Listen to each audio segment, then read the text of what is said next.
दोस्तों नमस्कार। ये है मार्गदर्शन फॉर सिविल सर्विसेज। मैं अनुराग चौधरी।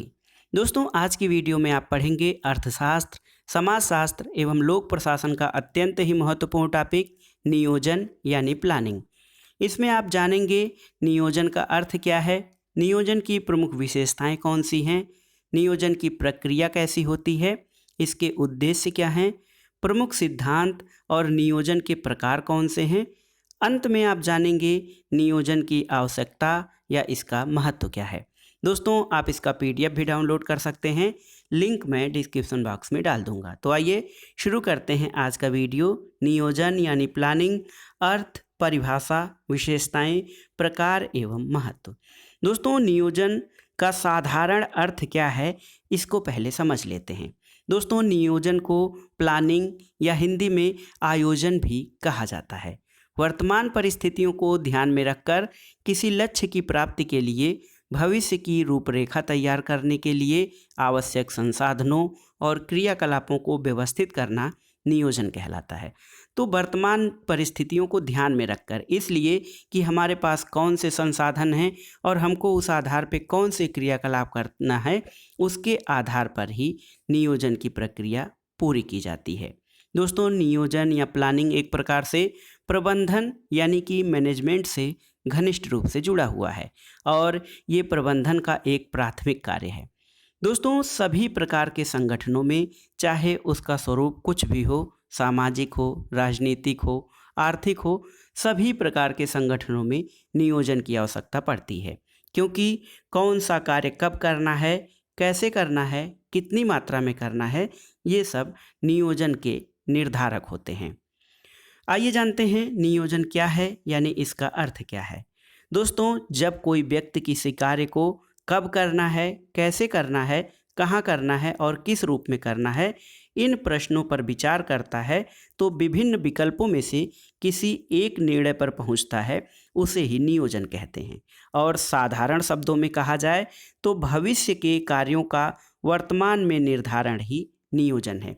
यानी नियोजन ऐसी प्रक्रिया है जिसमें हम किसी लक्ष्य को प्राप्त करने के लिए वर्तमान संसाधनों, क्रियाकलापों और अपनी रणनीतियों को व्यवस्थित करते हैं। आइए जानते हैं नियोजन की प्रमुख विशेषताएं क्या होती हैं। तो नियोजन की पहली विशेषता जो है वो है निश्चित लक्ष्य का निर्धारण। दोस्तों निश्चित लक्ष्य का निर्धारण नियोजन के लिए बहुत ज़रूरी है, क्योंकि जब आप लक्ष्य निर्धारित कर लेते हैं तो इसी आधार पर योजनाएं तैयार की जाती हैं और उन लक्ष्यों को प्राप्त करने के लिए प्रयास किया जाता है और लक्ष्यों की प्राप्ति में सुगमता होती है। तो पहली विशेषता नियोजन की हो गई कि निश्चित लक्ष्य का निर्धारण। दूसरी विशेषता ये है सर्वोत्तम विकल्प का चयन। दोस्तों कोई भी योजना बनाते समय विभिन्न विकल्प को तैयार कर उनकी तुलना की जाती है और ये देखा जाता है कि कौन सा विकल्प हमारे लिए अच्छा होगा या बेहतर होगा। उसके बाद उसमें से जो अच्छा विकल्प होता है उसका चुनाव करके योजनाएं और नीतियां बनाई जाती हैं। तीसरी विशेषता ये है प्रबंध की प्रारंभिक क्रिया।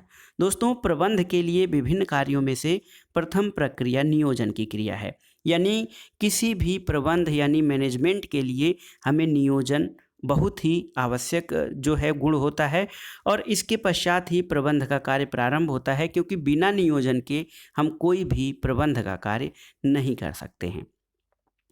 चौथी विशेषता देखिए उद्देश्य का आधार।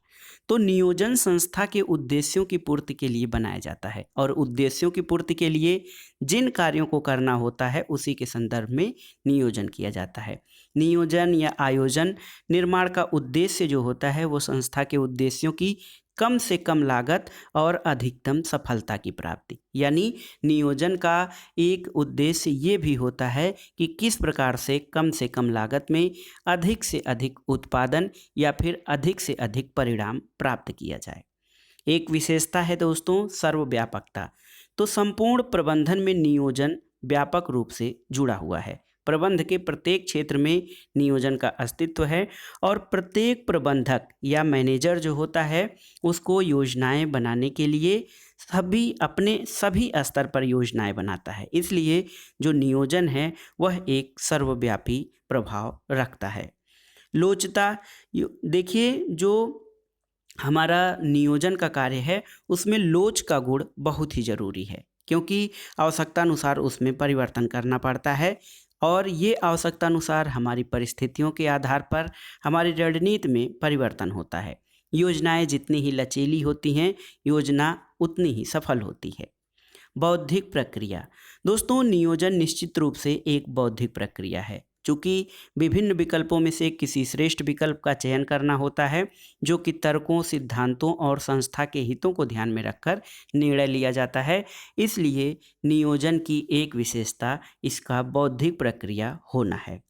इसके अलावा दोस्तों, नियोजन एक लगातार चलने वाली प्रक्रिया है, क्योंकि हर चरण पर नियोजन की आवश्यकता होती है और प्रत्येक कार्य के लिए, चाहे व्यापार के विकास का काम हो या समाज के या जीवन के हर क्षेत्र से संबंधित हर स्तर पर निर्माण, विकास और विस्तार के लिए नियोजन की आवश्यकता होती है। इसलिए यह एक न रुकने वाली सतत प्रक्रिया है। अब आइए जानते हैं नियोजन की प्रक्रिया यानी प्रोसेस ऑफ प्लानिंग। नियोजन की प्रक्रिया क्या होती है? दोस्तों, कोई भी नियोजन या आयोजन जो होता है उसमें लक्ष्य निर्धारण सबसे महत्वपूर्ण होता है। हर संगठन का कोई न कोई लक्ष्य जरूर होता है जिसे प्राप्त करने का प्रयास किया जाता है। योजना की शुरुआत अधिक ठोस, स्पष्ट रूप से इन्हीं लक्ष्यों को परिभाषित करने से होती है। इससे प्रबंधन को ये समझने में आसानी होती है कि उन्हें किन लक्ष्यों को प्राप्त करना है और फिर उन्हीं के अनुरूप गतिविधियां या कार्यकलाप किए जाते हैं ताकि अपने लक्ष्यों की प्राप्ति की जा सके। तो लक्ष्य निर्धारण नियोजन की प्रक्रिया का प्रथम चरण है। दूसरी बात नियोजन की प्रक्रिया में ये आती है पूर्वानुमान लगाना, कि किस प्रकार से हम नियोजन करें कि उसमें पूर्वानुमान, देखिए पूर्वानुमान या अपना आकलन एक प्रकार से ये किया जाता है कि विभिन्न आंकड़े, प्रवृत्तियां या परंपराएं किस प्रकार से हैं कि हम उसके आधार पर अपनी नीतियां ऐसी बनाएं कि उसमें हम सफल हो सकें और जो हमारा उद्देश्य है वो पूरा हो सके। देखिए, इसकी प्रक्रिया का जो तीसरा चरण है वो है वैकल्पिक कार्यविधियों का निर्धारण। तो किसी कार्य को संपन्न करने के कई तरीके हो सकते हैं कि कहीं जाने के जैसे एक से अधिक रास्ते हो सकते हैं। इसलिए किसी कार्य को पूरा करने के लिए तरीके कई हो सकते हैं। इसलिए विभिन्न विकल्पों को तय करके नियोजन में शामिल करने के लिए विश्लेषण और चिंतन करना आवश्यक होता है। वैकल्पिक कार्यविधियों का मूल्यांकन भी नियोजन की प्रक्रिया का एक महत्वपूर्ण चरण है, क्योंकि विभिन्न वैकल्पिक कार्यविधियों का चयन करने के बाद उनके गुण, दोष और लागत के आधार पर मूल्यांकन किया जाता है और जो भी कार्यविधि हमारे लिए सबसे अनुकूल होती है, हमारे लिए लाभदायक होती है, उसी को प्रयोग किया जाता है। श्रेष्ठ विकल्प का चयन। दोस्तों, विभिन्न विकल्पों का मूल्यांकन और चिंतन बहुत सावधानी पूर्वक करके जो श्रेष्ठ विकल्प होता है उसका चयन किया जाता है और यही वो निर्णायक बिंदु है जो नियोजन का निर्माण करता है। और नियोजन का सारा दारोमदार श्रेष्ठ विकल्प के चयन पर ही होता है, क्योंकि हम बीच की प्रक्रियाएं जो भी करते हैं उन सभी का उद्देश्य ये होता है किस प्रकार से श्रेष्ठ विकल्प का चयन किया जाए।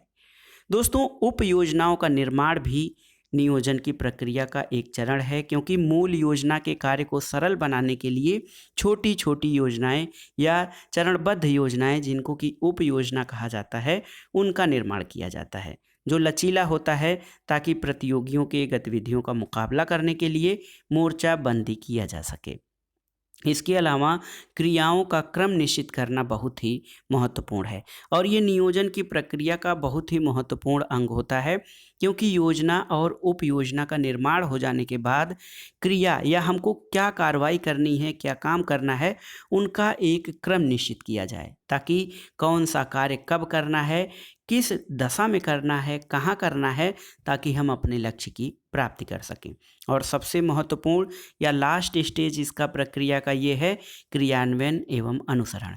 दोस्तों, क्रियाओं का क्रम निर्धारण करने के बाद नियोजन को लागू या क्रियान्वित करना होता है, निर्देशों और नीतियों का अनुसरण करना होता है और जब तक निश्चित उद्देश्य या वांछित उद्देश्य की प्राप्ति नहीं हो जाती है तब तक ये अनुसरण कार्य लगातार किया जाता है ताकि नियोजन को हम पूरी तरह से सफल बना सकें।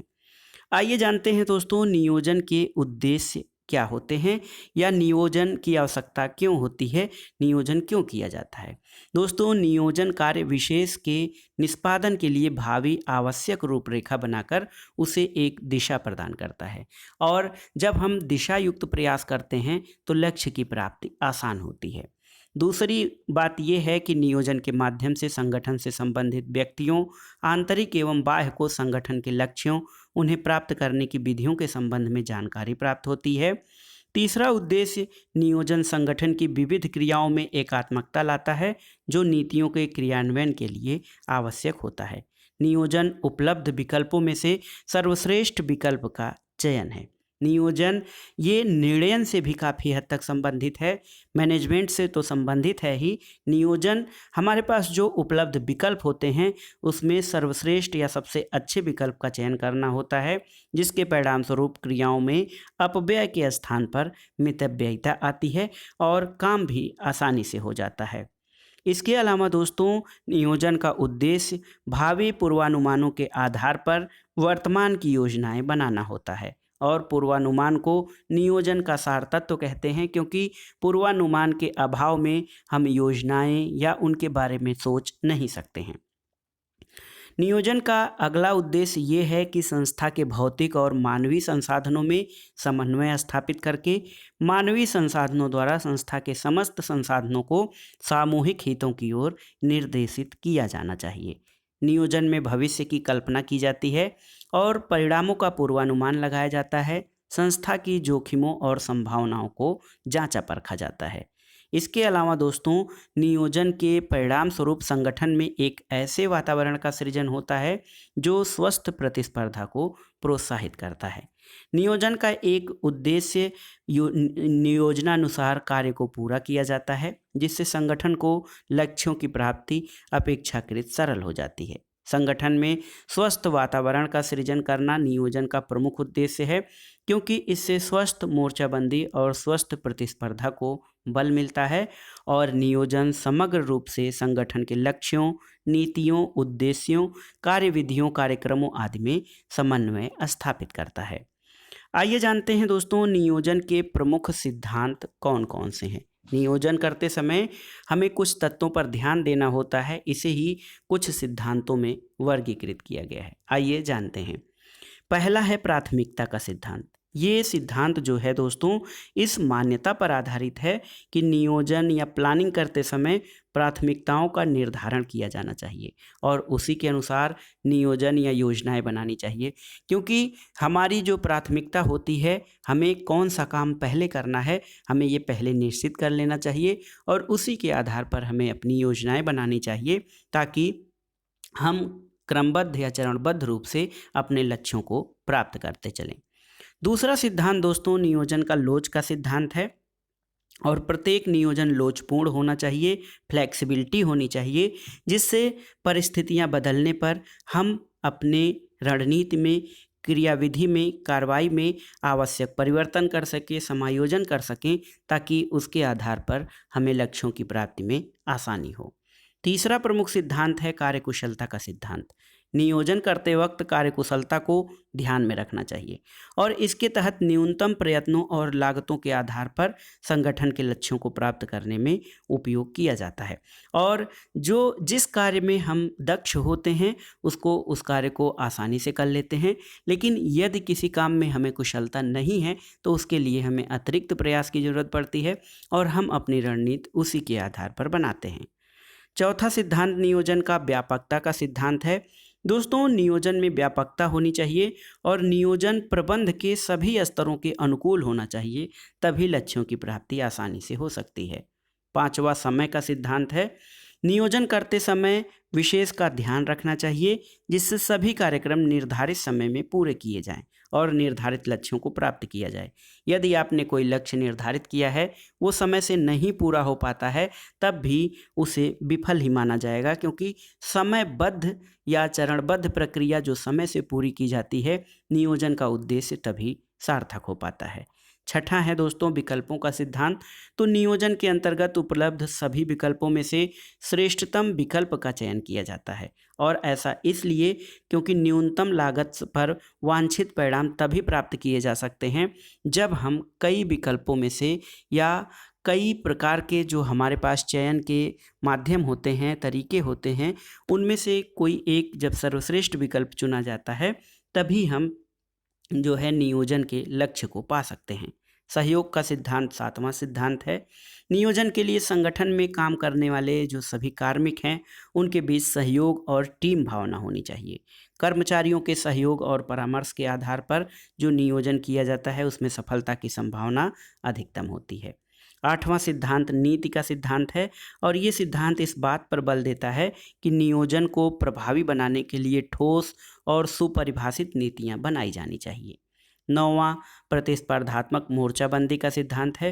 दोस्तों ये सिद्धांत नियोजन की इस बात पर बल देता है कि नियोजन या प्लानिंग करते समय प्रतिस्पर्धी संगठनों की नियोजन तकनीक, कार्यक्रम, भावी योजनाओं आदि को ध्यान में रखकर ही नियोजन करना चाहिए, क्योंकि किसी भी संगठन की या किसी भी जो हम योजना बनाते हैं, उसके लिए एक दूसरे से तुलनात्मक रूप में अध्ययन करके ये देख लेना चाहिए कि किसी अन्य संगठन की तकनीक, कार्यक्रम और योजना किस प्रकार की है।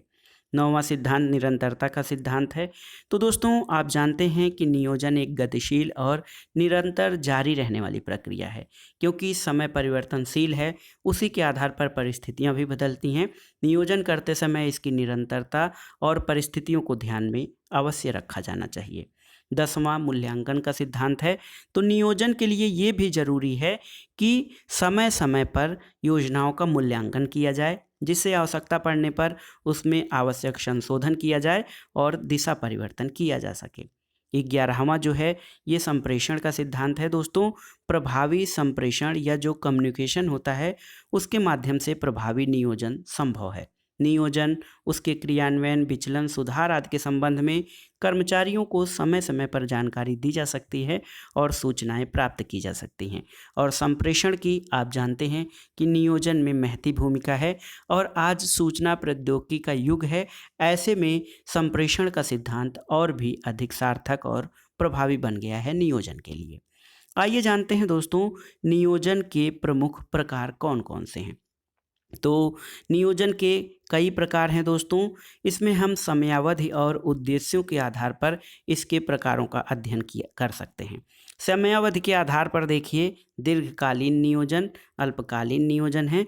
तो दीर्घकालीन नियोजन ऐसा है जो लंबी अवधि के लिए किया जाए, उसे दीर्घकालीन नियोजन कहते हैं।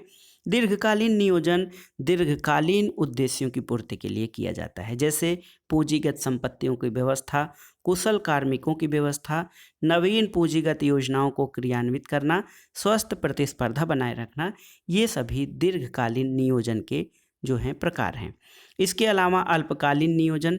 तो दोस्तों अल्पकालीन नियोजन जो होता है ये अल्प अवधि के लिए किया जाता है, और कोई भी लक्ष्य जो त्वरित लक्ष्य है, जिनको पूरा करना होता है, तत्कालीन आवश्यकताएं पूरा करना होता है, उनके लिए अल्पकालीन नियोजन किया जाता है। और ये नियोजन दैनिक आधार पर, साप्ताहिक, पाक्षिक, तिमाही और इन आधारों पे हो सकता है कि हमें कोई दैनिक लक्ष्य, साप्ताहिक लक्ष्य किस प्रकार से प्राप्त करना है।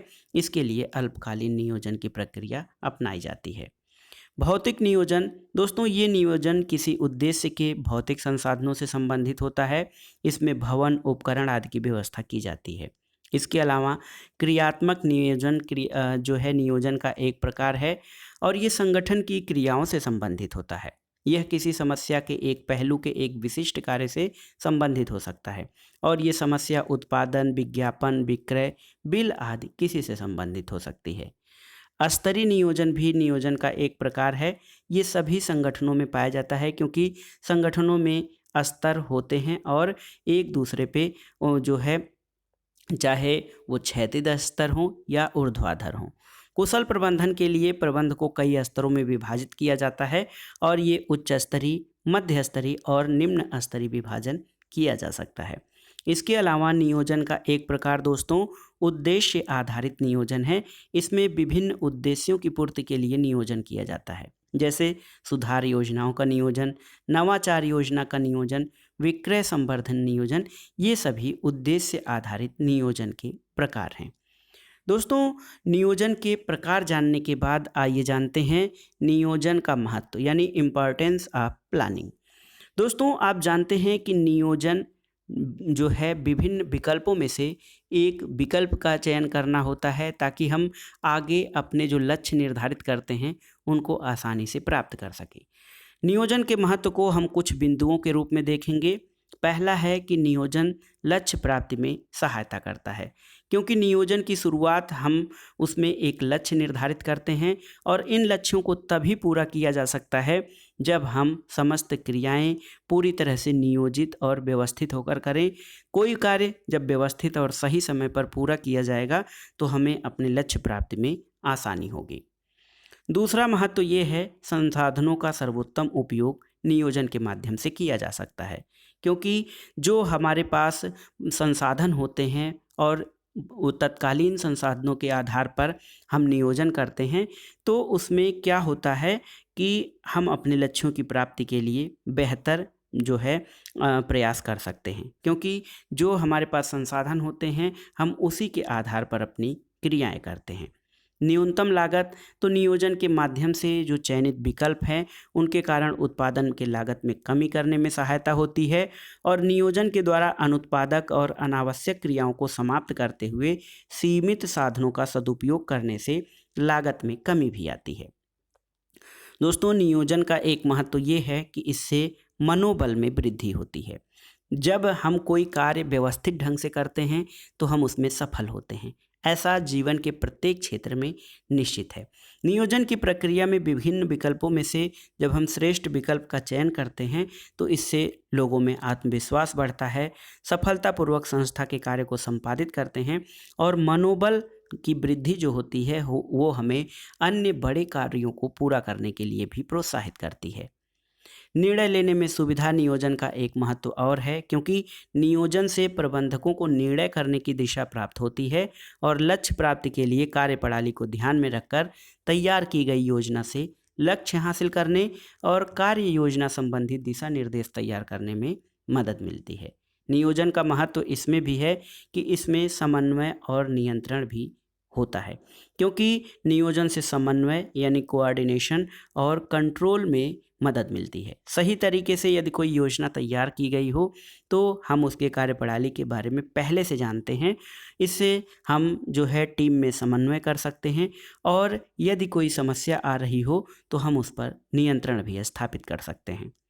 नियोजन का महत्व परिवर्तनानुसार विकास में भी है, क्योंकि कोई भी योजना जो है समय और परिस्थितियों के आधार पर उसमें चेंजिंग की आवश्यकता होती है ताकि हम उन परिस्थितियों के आधार पर और वातावरण के अनुरूप तालमेल बैठा सकें। दोस्तों, भावी अनिश्चितता में कमी नियोजन का एक और महत्व है, क्योंकि कोई भी कार्य या किसी भी कार्य की सफलता में हम पूरी तरह से आश्वस्त या निश्चिंत नहीं हो सकते हैं, क्योंकि भविष्य में क्या होगा उसके बारे में कुछ निश्चित नहीं है। लेकिन यदि हम कोई काम नियोजन के आधार पर, मैनेजमेंट के आधार पर या एक व्यवस्थित कार्यप्रणाली के आधार पर करें तो इस अनिश्चितता से बच सकते हैं। दोस्तों, ये था आज का वीडियो नियोजन क्या है यानी व्हाट इज प्लानिंग। नियोजन का अर्थ, परिभाषा, विशेषताएं, प्रमुख प्रकार और महत्व, और साथ ही आपने जाना कि नियोजन की प्रक्रिया क्या है। ये टॉपिक जो है अपने विभिन्न सामाजिक विज्ञान के विभिन्न क्षेत्रों जैसे अर्थशास्त्र, राजनीति विज्ञान, समाजशास्त्र और विशेष रूप से लोक प्रशासन के लिए बहुत ही महत्वपूर्ण है। वीडियो आपको कैसा लगा हमें कमेंट बॉक्स में ज़रूर बताइएगा। वीडियो को लाइक करें, शेयर करें और इस चैनल मार्गदर्शन फॉर सिविल सर्विसेज को सब्सक्राइब करें। वीडियो देखने के लिए धन्यवाद दोस्तों। नमस्कार।